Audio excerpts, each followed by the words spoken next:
राष्ट्रवादी काँग्रेसचे नेते आणि कॅबिनेट मंत्री धर्मराव बाबा अत्राम यांनी महायुतीतील जागा वाटप आणि त्यामध्ये राष्ट्रवादी काँग्रेसच्या वाट्याबद्दल मोठा खुलासा केलाय। महायुतीमध्ये राष्ट्रवादी काँग्रेस 80 जागांवर निवडणूक लढवेल। 100% निवडून येणाऱ्या त्या 80 जागा निवडण्यासाठी पक्षाने राज्यभर सर्वेक्षण सुरू केल्याचा दावा अत्राम यांनी केलाय। तर अनिल देशमुखांविरोधात अजित पवारांच्या राष्ट्रवादी काँग्रेसचा विशेष प्लॅन असल्याचा खुलासाही धर्मराव बाबा अत्राम यांनी केलेला आहे।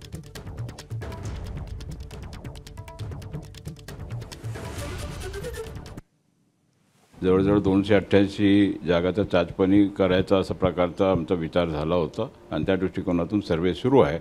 परंतु आमचा एकच आहे की टार्गेट आमचा आहे की 80 जागा आपण लढलं पाहिजे आणि 80 जागामध्ये 100% रिझल्ट आला पाहिजे या दृष्टिकोनातून आमचा प्रयत्न सुरू आहे। जे इथले जे नेते असतील विदर्भातले जे 20 जागा आपल्याला लढायचं आहे तिथे सुद्धा आता 6 जागा आमचे निवडून आलेल्या आहेत। त्या 6 जागा सोडून बाकीचे 14 जागावर कोणाला उभा करायचं काय करायचं हे सगळं चाचपणी सुरू आहे आणि त्या दृष्टीने 100% येणारे सीटच आपण पक्षाकडून लढलं पाहिजे अशा प्रकारचा आम्ही नेत्यांना सांगितलेलं आहे।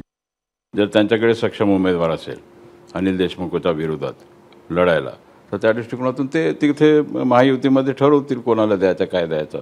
परंतु आमच्याकडे तगडा उमेदवार आहे, त्या कुटुंबाचा उमेदवार आपल्याला म्हणजे त्यांच्या परिवार नाही पण त्यांचा परिवार वेगळं देशमुख परिवार मोठा परिवार आहे। त्या देशमुख परिवारापैकी एक देशमुख अनिल देशमुखच्या विरोधामध्ये आपण उभा करू।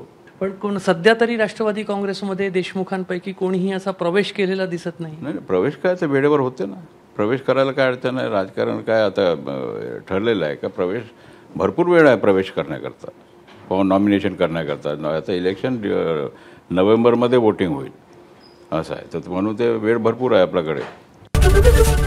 एबीपी माझा, उघडा डोळे बघा नीट।